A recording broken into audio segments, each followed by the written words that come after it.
It's a privilege to be speaking with the group here today, and I hope you enjoy this discussion. My name is Joannes Wyllie. I am one of the curators at the Glasgow Riverside Museum, Scotland's Museum of Transport and Travel. Here it is, opened back up, thankfully. It opened in 2011, and at that time, there had been planned a display about Glasgow's role in the American Civil War, specifically about the ships built here on the Clyde to run the blockade.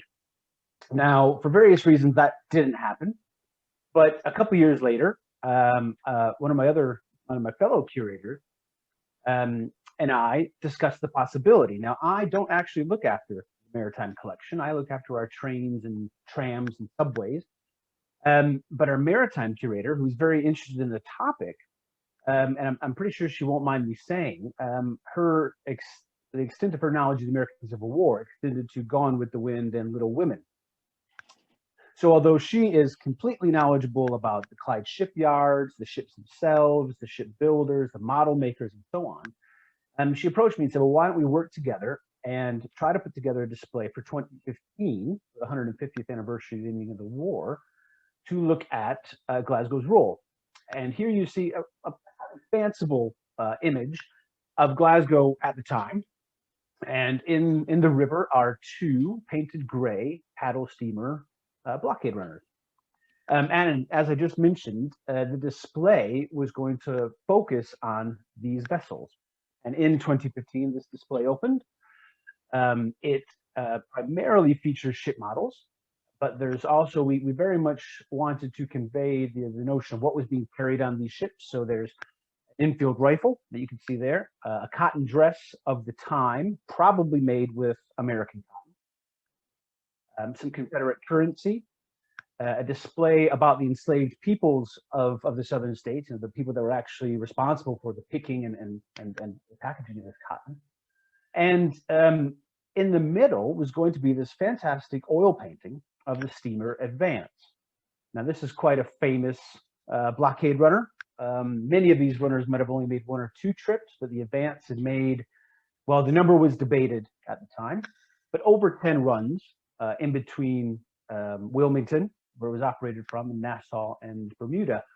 And then the Ad-Vance had been built on the Clyde, and its history is well known. It's in every book about blockade running.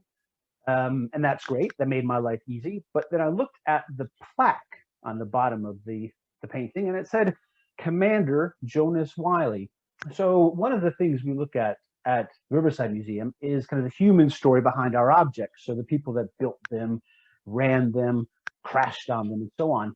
So I just wanted to find out a little bit more about this commander. And if you went through the existing literature at the time, there really isn't much.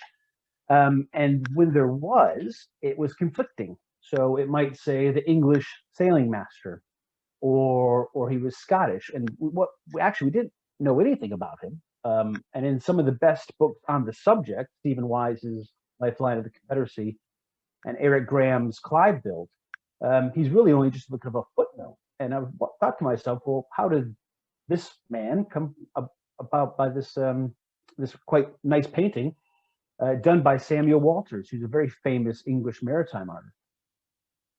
So that led me to ask one of my colleagues, can you just enter this name into the British newspaper archive? Luckily, it's quite a rare name. We actually have a Confederate flag who's owned by a man named James Smith, a bit more difficult to pinpoint. But when he entered his name in, we came up with a couple very quick hits. These quickly located Joannes Wyllie to Fife, specifically to Sinclairton, just northeast of Kirkcaldy. And it came up with some interesting hits, one being he was elected to the school board in the local area. One was a scene of an exciting scene with a mad dog where he helped save a couple. And interestingly, an advertisement for a lecture by a blockade runner, Joannes Wyllie. And this really much then started this whole process off, because these hits started bringing up things like names of ships that he had been on before the war, some of his stories during the war, And that kind of started me thinking more and more about who he was, or finding out more about who he was. So after those newspaper reports, I went to things like the Maritime records. This is from the Merchant Naval Seaman records. And he comes up as being on board the Hope out of Bristol, which is a sailing bark, and the Indian Queen out of Liverpool. I know it's very difficult to read these. Anyone doing any research from 19th century or before, dealing with handwriting at the time, will know it's difficult sometimes to get the right information. But a picture was starting to form of, yes, he was Scottish. He was aboard this blockade runner, obviously, but also some of his earlier times before the war. And then I found an advertisement for the People's Friend. Now, this article came out in the summer of 1889, and it's entitled "The Great Scottish Blockade Runner," written by a gentleman there on the right, the Reverend Peter Anton. Now, Peter Anton was a local clergyman and a good friend of Joannes Wyllie. And this, over 15,000 words, is quite a riveting tale of a sailor, and not just that, but and some quite, I would say, outrageous kind of stories. And when I read it, I thought, oh, these seems a bit like sailors' tales. But as I started doing more and more research, I found out that just about everything that's in this People's Friend article, from his time in early life in Fife to his time on the Ad-Vance, was true. And what's interesting about the People's Friend, and I'm not sure if any of the members know, and if there's people from farther afield listening, is the People's Friend, still published to today, is primarily targeted at women.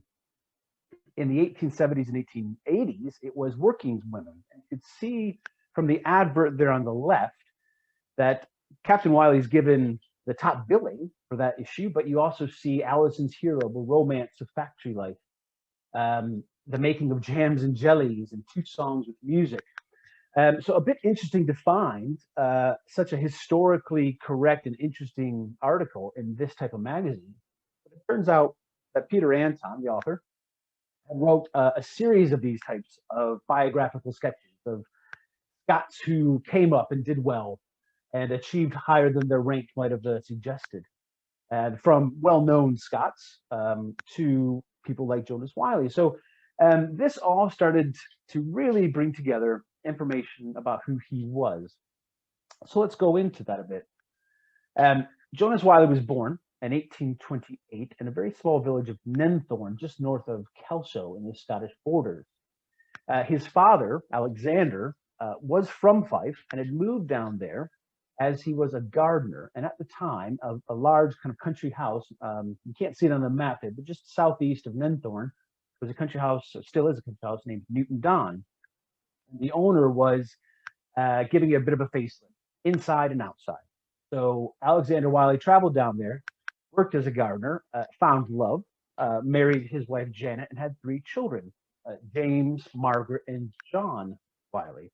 One of the interesting stories I'll come on to in a bit. The family stayed there for a little bit, then moved back to Fife. And for the listeners and viewers that don't know Fife very well, there's a map. Now, where Sinclairton lies, it's just north of the port of Dysart. And Dysart was home to a small fishing fleet of smaller boats, but no one in Wyllie's family was involved in that. He turned out to be quite an enterprising student, and he actually earned a place at St. Andrews University, which is the United College there at the south of the bottom of the slide. He spent a couple years there, but then went on to be a teacher at several local schools, and by all accounts, quite a successful teacher and a well-liked teacher. And you'll see there's an advertisement there on the left for the coal town of Balrogdi School, which was in Mark Inch, which is today kind of Glenrothes area. He spent a couple of years there until an act of blackguardism occurred. Now, on the right is basically an appeal from the Fife Herald, the local newspaper. The previous edition, a week before this, they ran an article claiming that the local school teacher, a John Wyllie, had been killed after a night out at the pub. He'd walked home, passed out, and been run over by a cart. Well, it turns out that he was decidedly not dead, and he wrote into the paper saying, "I'm not dead. What's going on here?" And of many papers at the time, this made it all across the country. The papers would pick up news from other locations. So we don't know what the actual act of blackguardism was, but very soon after this, Joannes Wyllie, or John Wyllie at the time, left Fife and decided to take up a career on the seas. Now, his first ship was the Hope. It was a sailing bark, and it took him across the world. He had several voyages, several to India and Burma. And on the left are the famous pagodas of Moulmein, known at the time as Moulmein in Burma. And he spent 4 years on the Hope. And at the time, he joined up as an apprentice. Now, he was 24 at the time, quite old to be an apprentice, and obviously a university student. So was he running away from something? What did that act of blackguardism, was that in retaliation of something he did? Unfortunately, we don't quite know yet. But a life at sea seemed to agree with him, because he wasn't just on for one voyage. He made several voyages on the Hope, and then at the first offer of asking, he took the exam to become a second mate.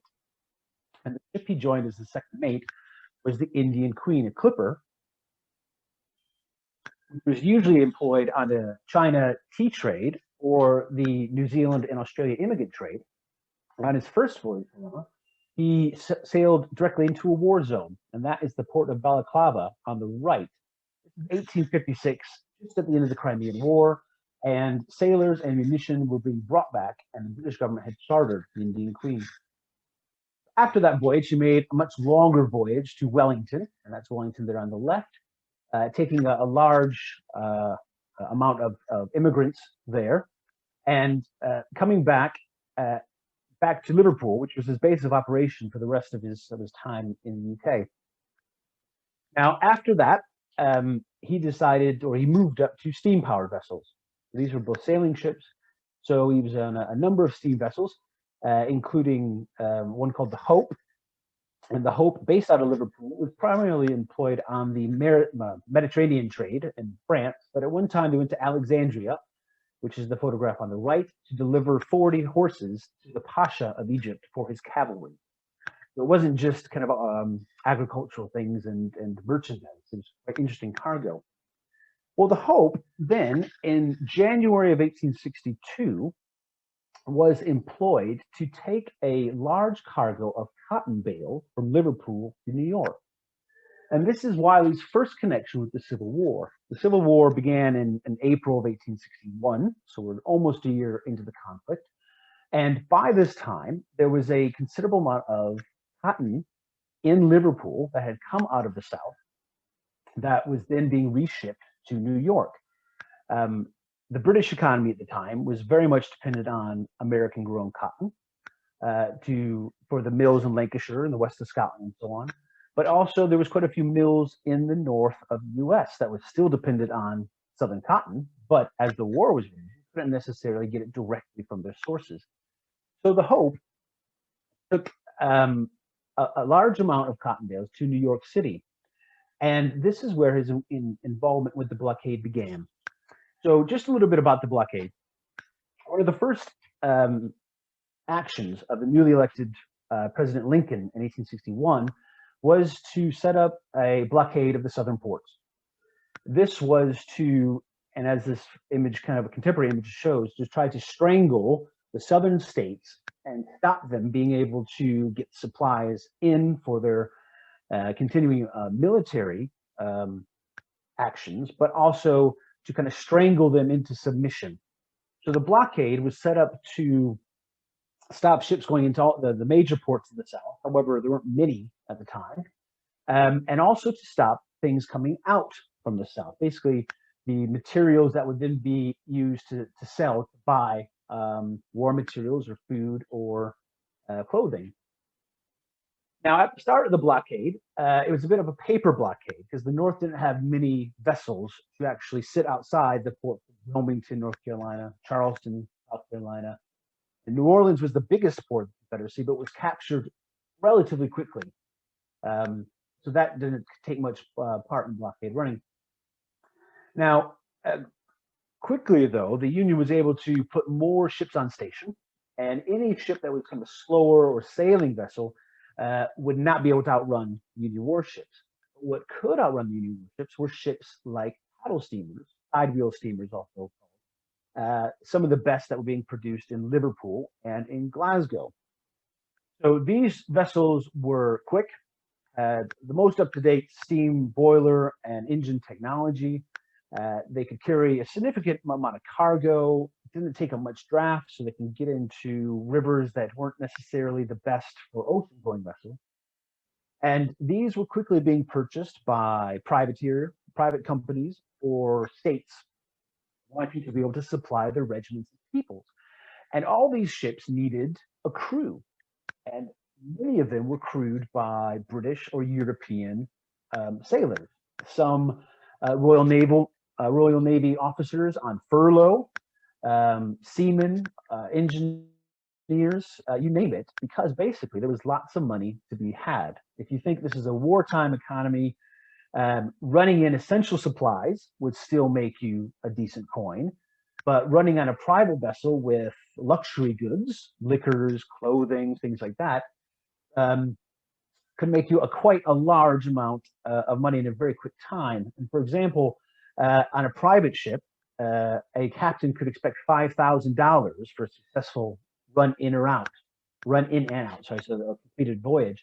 Now that was a considerable amount of money at the time. Joannes Wyllie was on £8 a month as the first officer for the Hope.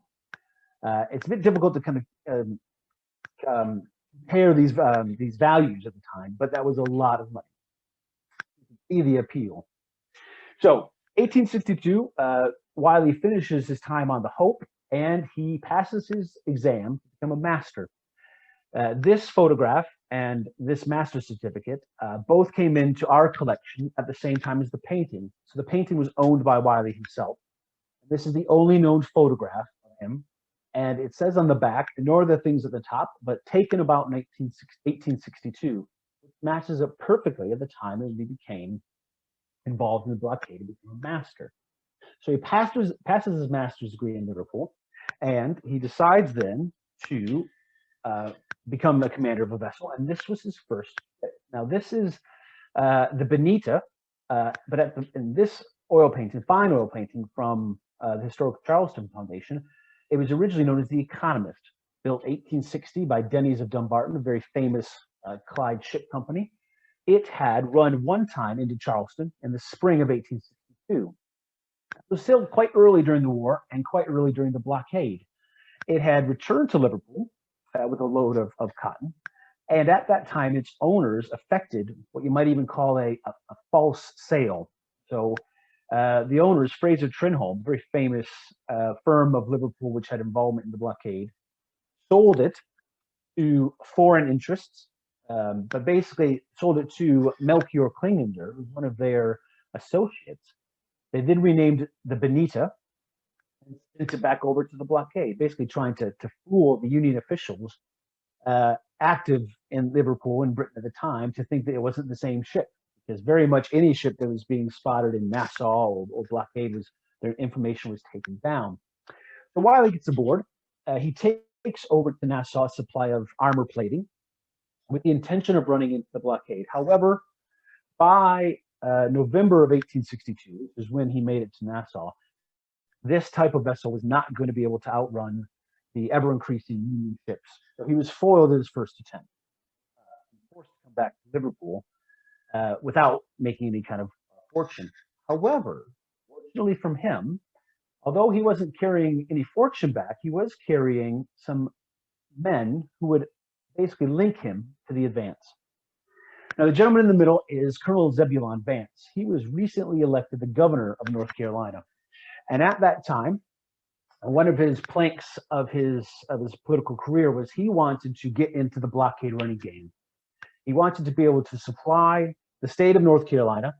And one of the issues around the Confederacy at the time was there wasn't really a lot of central planning. So it was up to a lot of the states to do their own planning. So he wanted to buy a ship to run in material of war, clothing, boots, and to be able to take out the cotton bales, which would then be able to pay for more. So he dispatched 3 agents for the state. And I'm going to talk about 2 of them specifically, but they had run the blockade on the steamer Leopard, a Glasgow-built ship, and at Nassau booked passage to Liverpool on the Bonita, on Wyllie's ship. On the left is John White, and he was the businessman. He was in charge of selling cotton bonds, which could then, the proceeds of those could then be used to buy the supply. On the right is Thomas Morrow Crossan. He was the naval advisor. He had been in the U.S. Navy before the war. He had a long time record, a naval record, but primarily on ocean-going sailing vessels. Both of these men would be going to England on Vance's wishes to buy a ship and supplies to go for it. So they spent the next several weeks on the Bonita. And it's my contention that this is where the connection with the Ad-Vance in North Carolina began. Wyllie might have been able to tell about his recent naval career and then how he knew about all the kind of current technological developments. But there's also an interesting connection because John White, the man there on the bottom left, was actually Scottish. He was born in Kirkcaldy and had immigrated to the U.S. and then down to North Carolina. It's not even out of the realms of possibility that the White family knew the Wyllie family back in the old country.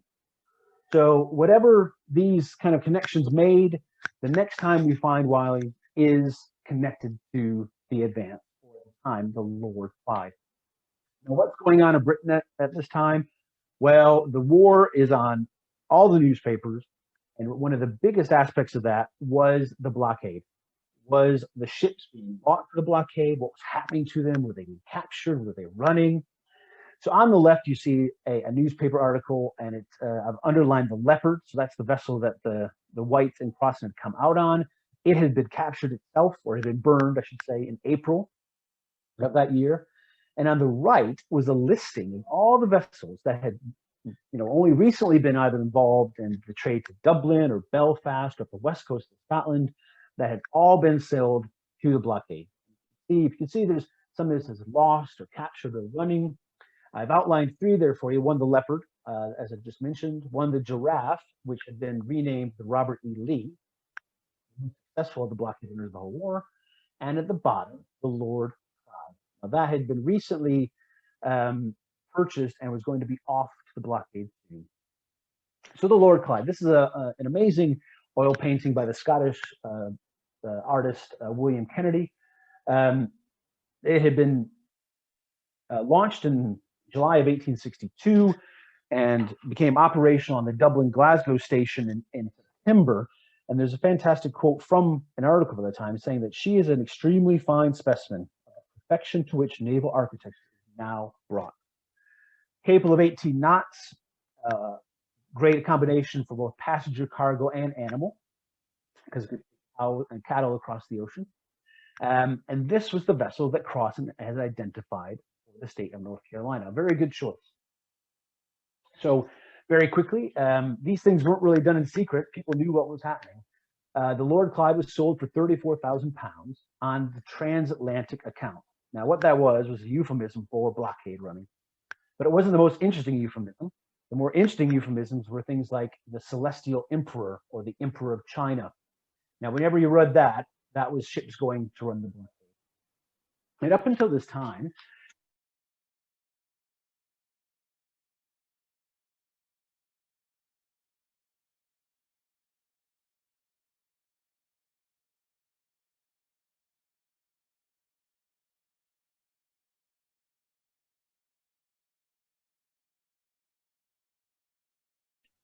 but this is the registered document for the Lord Clyde. It's actually in the National Archives in New York, because that is where the prize court files are, and I'll get on to that in a moment.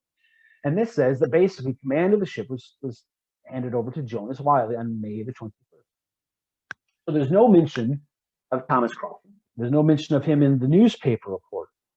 And why that is, a couple reasons. One, I would argue that Wyllie was the better commander for this type of vessel. He had much more up-to-date knowledge. He was able to select some of his crew members that joined him from the Hope and the Bonita. And it was a British ship with a British crew and a British flag. So that leads me on to the second part, is why was Wyllie the commander in all the documents, is it gives an kind of an aspect of deniability. Like, you are completely British flagged, British crewed, British commanded. If you were stopped by an American warship, you could just hold your hands up and say, look, mate, we're not running the blockade. We're out here doing our commercial business. But as you can see from the Greenock Advertiser here, that the Lord Clyde was off to Cardiff first and then to Nassau with Captain Wyllie in command. Now, it was at Cardiff that Wyllie was first attempted to be stopped to run the blockade by an American officer or American individual. This is Charles Dexter Cleveland. He was the consul in Cardiff. He was a dedicated abolitionist, and he had an eye out for any vessels that were coming into Cardiff that were heading out to the blockade. And he attempted to have the vessel stopped and searched, which it was, but he had no power or authority to stop it. There was no, at the time, there was no kind of contraband. So even before it made it to the blockade, there was an attempt to stop it. And you can see that the Lord Clyde is commanded by a Scotchman who appears to be well qualified for the position, and the vessel herself is a picture of beauty. Even before it left British waters, it was being hounded by Yankee officials.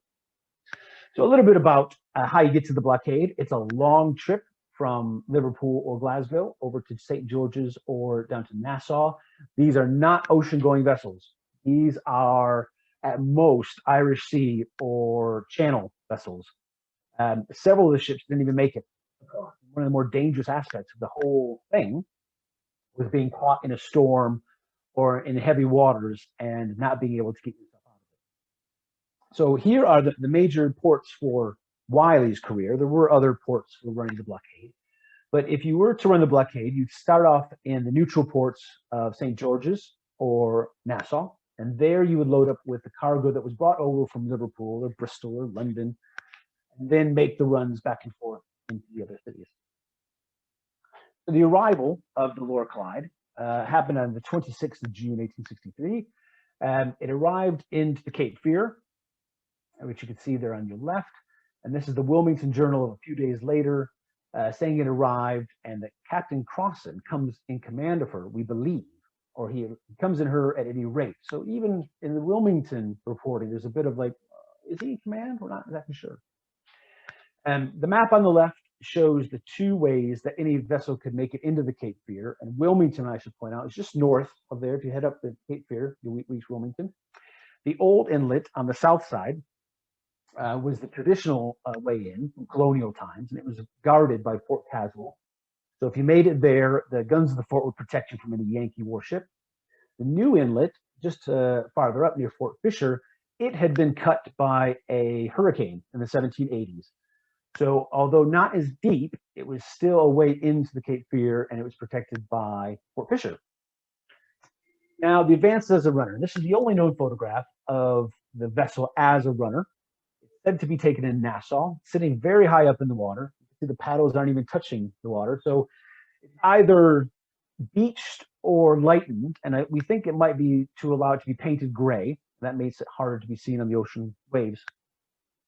And my interest is the group of men just standing on top of the paddle box there. Zoom in, we might be able to kind of associate one of these with maybe Wyllie, who had a very nice big Victorian beard and lovely big hair. So the the red oval was him. Crossan, who had lovely big sideburns, but looks a bit more of a slight man. He might be maybe one of the blue ovals. We don't know. But also flying, I should have said, also flying from the stern was the Confederate flag, kind of showing its new allegiance. A little bit more about running the blockade. Nassau at the top and Wilmington before the war were quite small ports. They weren't transatlantic destinations. They weren't major facilities in either of them. There's no dry docks. There's no repair facilities for any ship there. But very quickly they became, hubs of this new industry, and a bit Wild West in that in both locations. You have lots of sailors in port, if you know what I mean. On top, you can see Nassau. There's a runner on the left, and on the right is one of those larger merchant ships that would be taking the cotton bales from Charleston or Wilmington over to Liverpool and bringing in all the material. On the bottom, that's Wilmington, quite a small port, the customs house there on the left.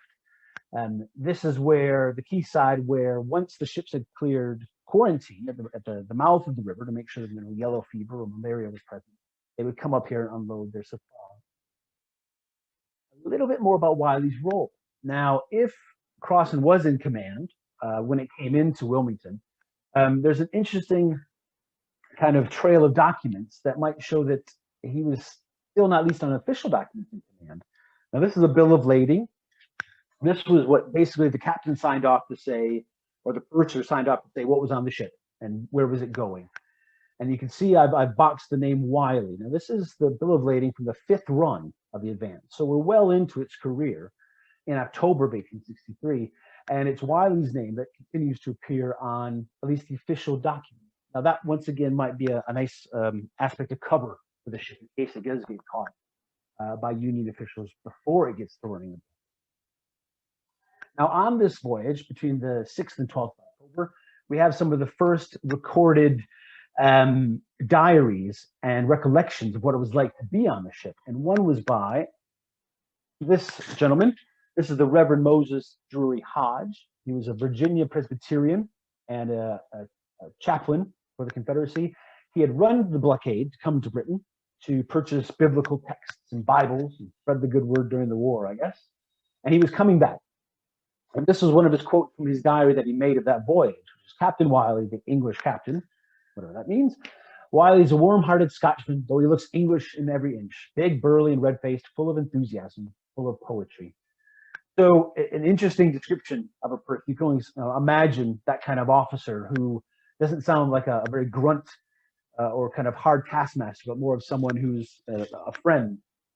And if you indulge me, I'll just read a little bit about the run in, because it's one of the more exciting runs, the daylight run. Now, usually captains wanted to run into the cover of darkness and make sure that they were not seen, especially if they had a new moon. But the Reverend Hodge says on October the 9th, that although Captain and Colonel made an observation at 12, I think this is midday, they failed to detect the fact that the current of the Gulf Stream had swept us far to the north of our course. At about 9 at night, we saw light and the dim outline of the land. At first, it was thought to be the signal light near Fort Fisher. Mr. Smith, who was the signals officer, wanted bank signals, but after long inspection, discovered that it was the lighthouse. When we then changed our course southward and ran along the shore all night in doubt as to where we were. Colonel Crossan once thought we might be south of the entrance to Wilmington and running towards Charleston. This shows how completely at sea we were.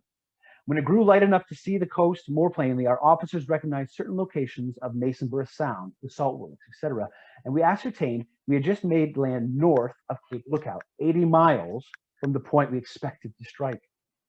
Colonel Crossan prepared to run up near enough to see which blockaders were within view, and I supposed he would then stand out to sea to lie off until night, and then run in at his leisure. But to my astonishment, although it was only 8 a.m. in the morning, the sun shining brilliantly, and the sea level at the floor, and these blockaders and 3 blockaders guarding the interest, he steamed straight on Fort Fisher.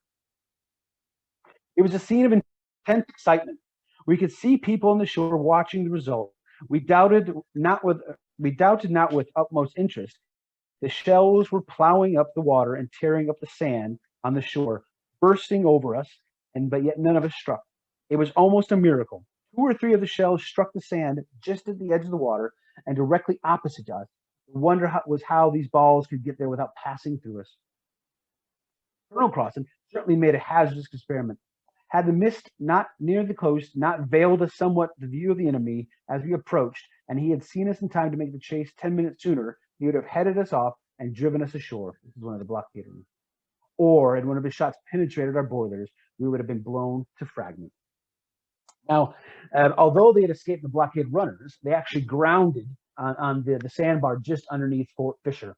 And further diaries from some of the other passengers go into that.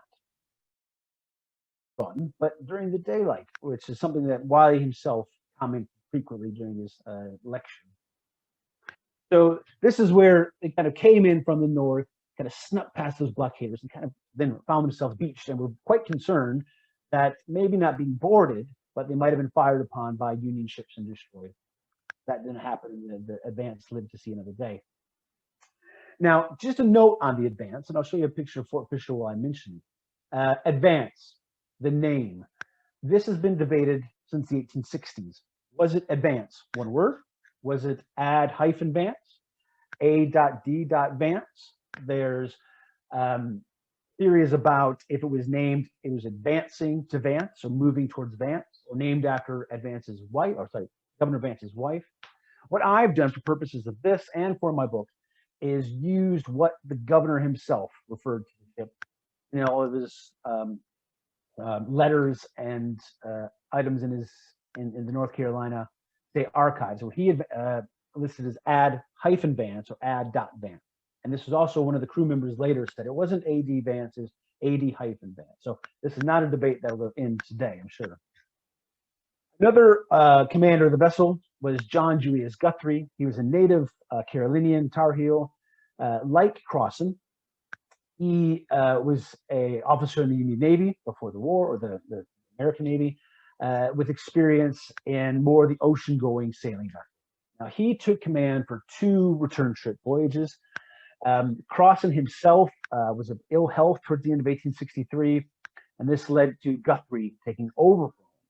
However, after his second run in February of 1863, there was some disagreement by Guthrie about his pay, which was to be $1,000, $500 out, $500 back, but to be paid in notes.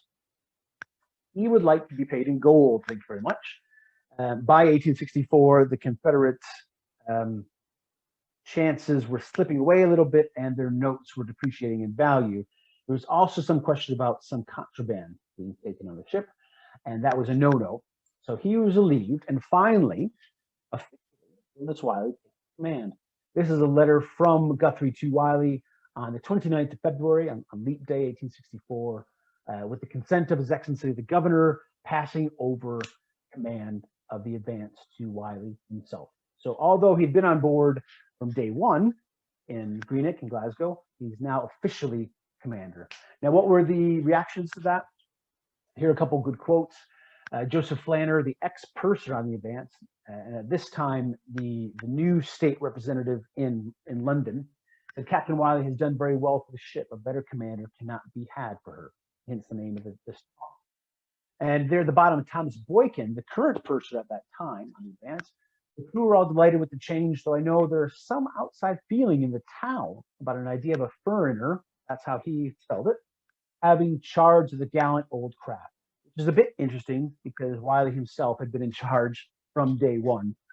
Obviously, some people in town not knowing Wyllie's impact and role on the vessel. A little bit more on Wyllie's connection and paying the bills. Now, I should have mentioned before, in December of 1863, Vance decided to sell a half stake of the Advance to a company known as Power Low and Co. Of Wilmington. This was to diversify, so to make sure that if his one runner was captured or sunk, he wouldn't be completely out. So he sold half of his ownership, bought into several other blockaders. We don't have time to discuss this today. But what this meant is that after that, basically every trip was itemized. You know, people want to know where their money's going. So in the State Archives of North Carolina, which is where most of these records are from, anything from North Carolina, we have the disbursements of several of the latter voyages of the Advance. And these are fantastic because not only did they give you some good dates, but they give you what people were being paid. You see there at the bottom, Captain Wyllie, £208. That's for a completed round trip. But also things like a new Confederate flag, £4, 2 shillings and 6.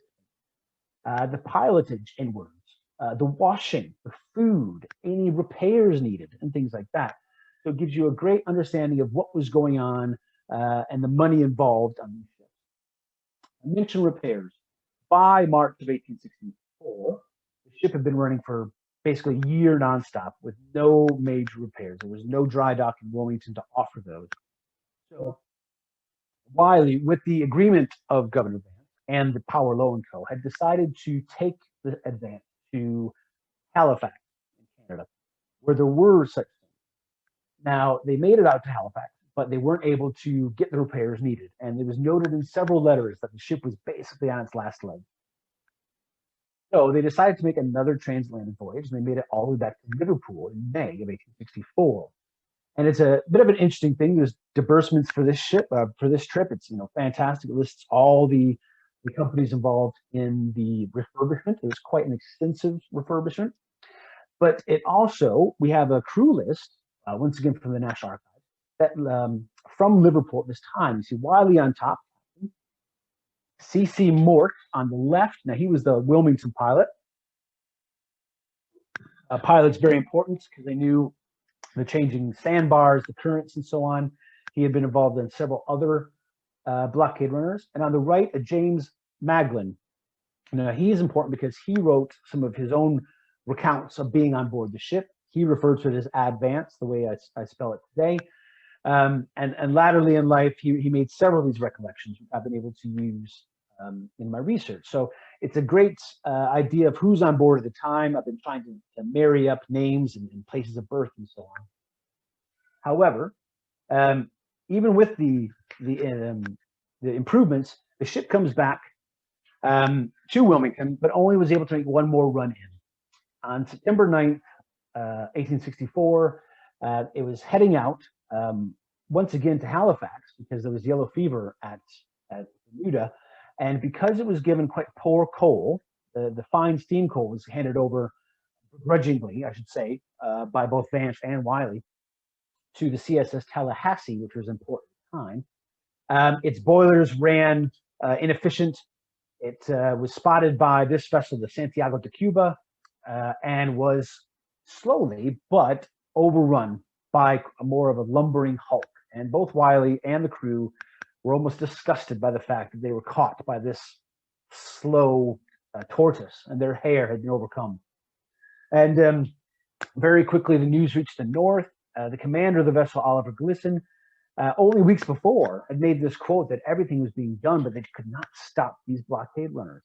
His fortune changed when that coal was given to the Ad-Vance. Wyllie and several of the crew were taken to New York as part of the prize court adjudication. These vessels, if they were deemed to be a lawful prize under maritime law, would then be sold, their cargo sold, fittings sold, and anybody involved in the capture would get a share of that. So not only was the money going in, but there was money coming out. I'll quickly pass through here, but this is Wyllie's actual deposition in front of that prize court. Now, he was in New York. If you were a British sailor and you didn't fire back, basically, you would expect a bit of a slap on the wrist and a release. Two more runners followed, including this, the Susan Byrne. This was a brand new runner, so designed as a runner. And the interesting part of this is, although he took it from Glasgow to Bermuda, he had a quick stop in port to get more coal, and this is where his first reminiscences of the war happened. So he was talking to a local reporter, as one does, and he talked about his runs and being shot at, and it was a difficult thing, but it was easy to be done if you knew what you were doing. He then took charge of the Deer in Bermuda, a new built ship, and was captured again. He was captured on the night of the 18th of February, 1865, outside Charleston. He'd never run into Charleston before. This was actually the night Charleston fell to the Union Army, and the Deer had beached off of Sullivan's Island because the lights on the island meant for navigation had been swapped around by members of the USS Catskill. And that's the Catskill down there. A monitor type vessel, a bombardment vessel, could never hope to catch the Deer on the open water. For the second time, Wyllie makes his way to the prize court, this time in Boston. Once again, the Deer is adjudicated, is found to be a lawful prize, and is sold off. Catalog from the U.S. National Archives in Boston. And Wyllie was not there to see this because he had engineered an elaborate escape. He thought, the second time being caught, that he might face some kind of punishment. So I don't have time to go into today. You'll have to find out yourself. But he disguised himself as a hard shell Quaker.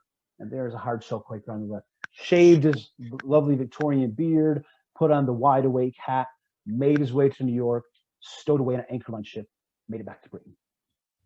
Made it back to Britain, and you would think that if he was a rich man from running the blockade, he would give it up. He'd just come back, buy himself a nice house, and that would be done. That's not the case. He went back to sea on 3 other vessels, the first being the Carolina, which during the war had been one of those merchant ships going back from Liverpool to Bermuda, and had been operated by the same man who was operating the Susan Byrne. Showing those kind of connections made during the war continued after the war. He took it to New Orleans once, and it was interesting. He took it to New Orleans and was bringing out a load of cotton, again, just not being chased. The more interesting story about the Carolina is in his last voyage, he brings it back from the Black Sea. He'd gone east, gone west, and when he arrived into Dublin, it was carrying a very large cargo of wheat. Now, this was picked up by loads of newspapers. The Fife Herald noticed that it was being in charge of Joannes Wyllie, or they called John Wyllie. And maybe I'll answer that in the questions, the name change. But this is the first recorded account of him being a blockade runner during the war. And it goes on to talk about him being a teacher earlier.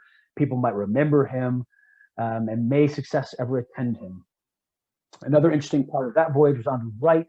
That's Eugene Anderson Maffitt, son of John Newland Maffitt, the famous Confederate officer and blockade runner.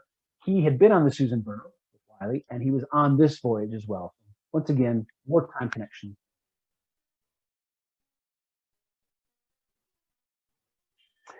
Two more vessels follow. This is 1867 now. So once again, still at sea. Interestingly, and a stag to Montevideo and Buenos Aires in South America. At the end of the war, all these vessels, a lot of the vessels had basically laid down. They didn't have a job anymore. Blockade running was needed.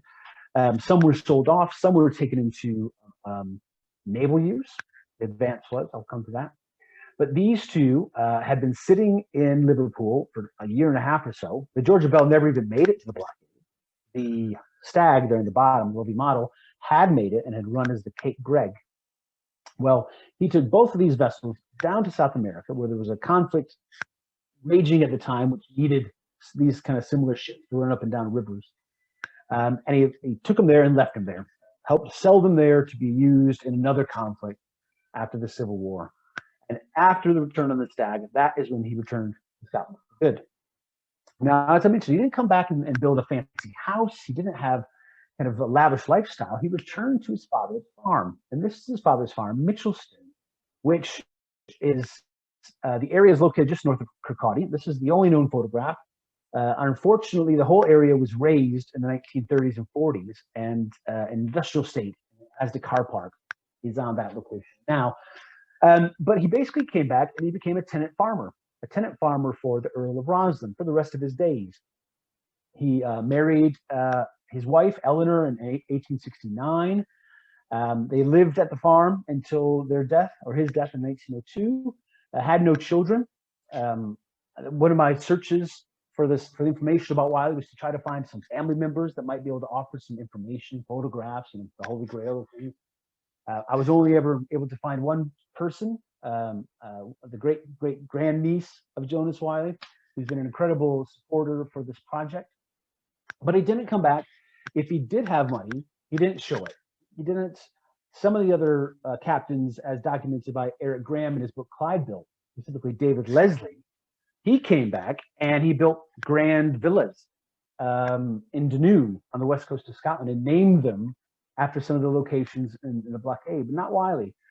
So either he came back without a lot of money, which is possible if he was being paid in Confederate notes, or he didn't show it.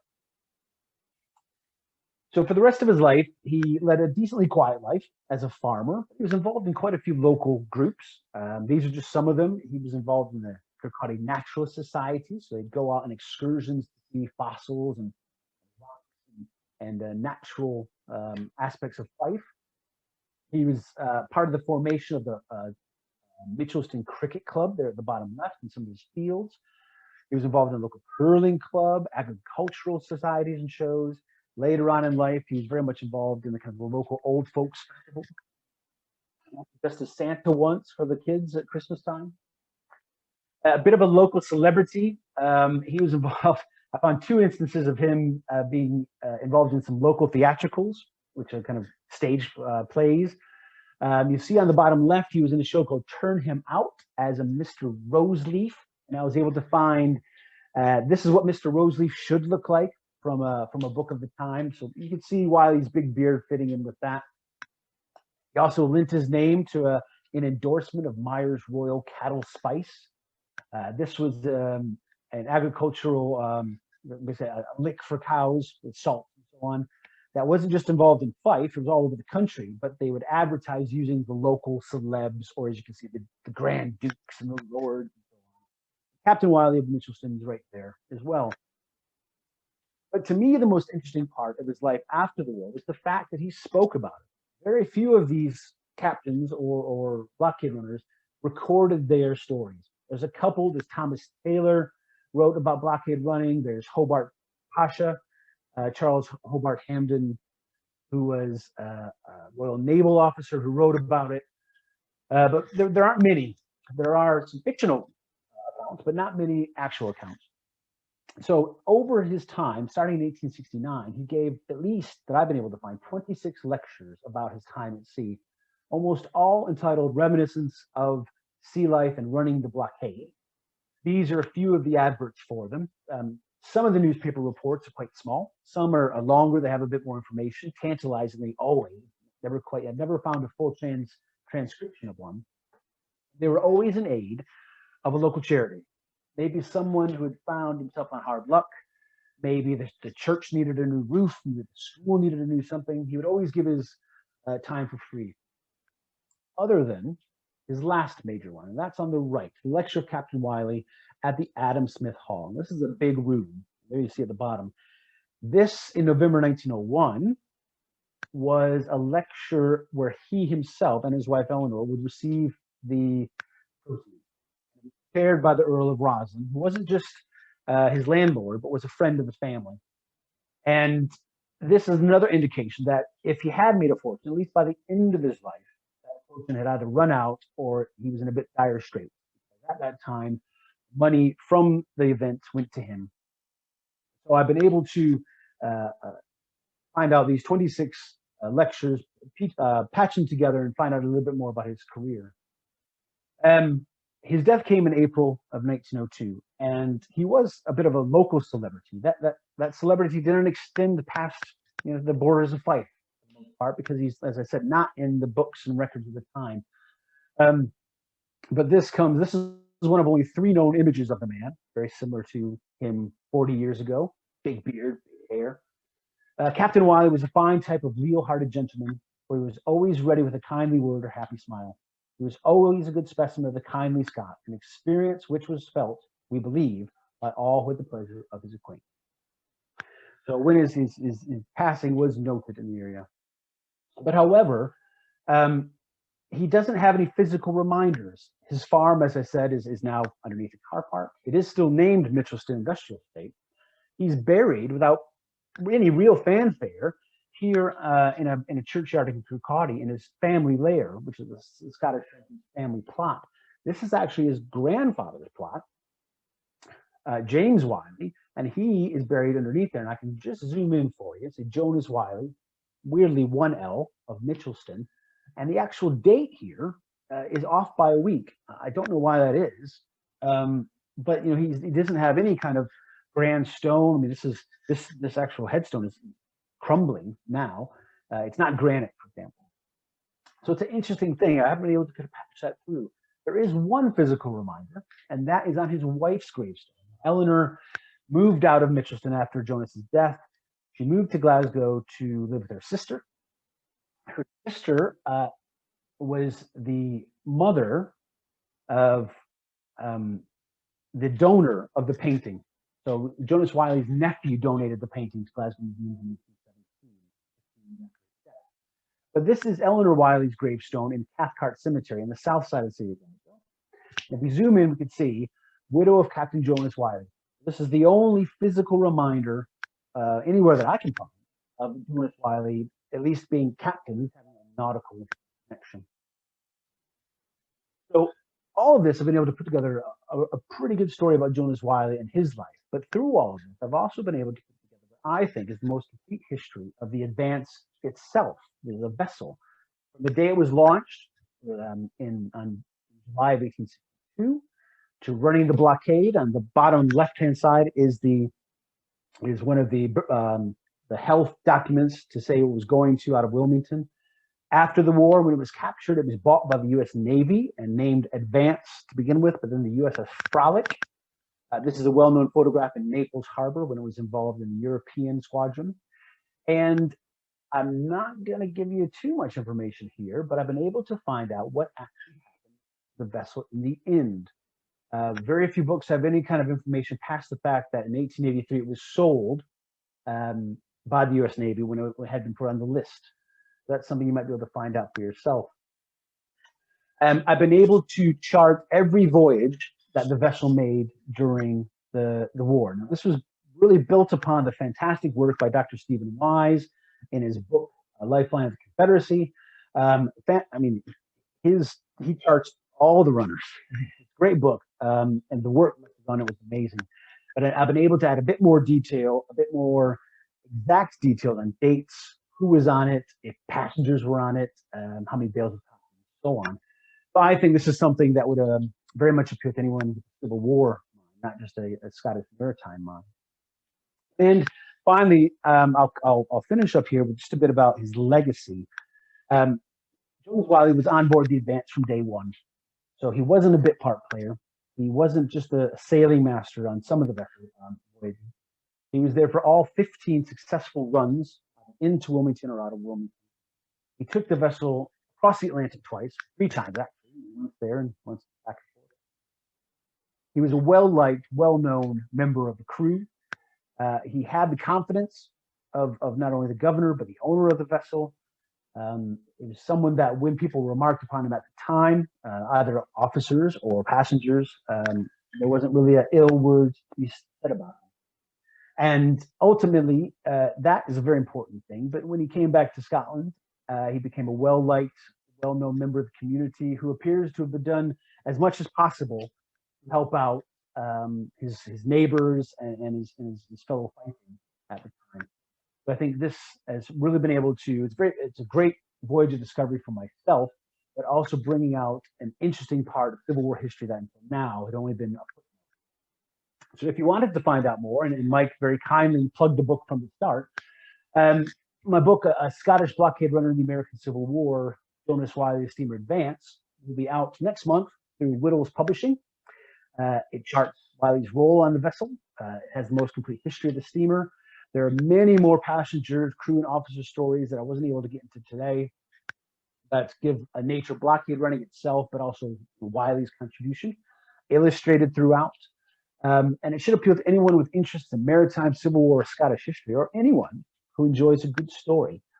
So if you're over here in Scotland or in the UK, whittlespublishing.com is the best place for it. If you're in the US, if there's anybody listening from America right now, NBN Books is a place to go, or you can get it on your other online booksellers.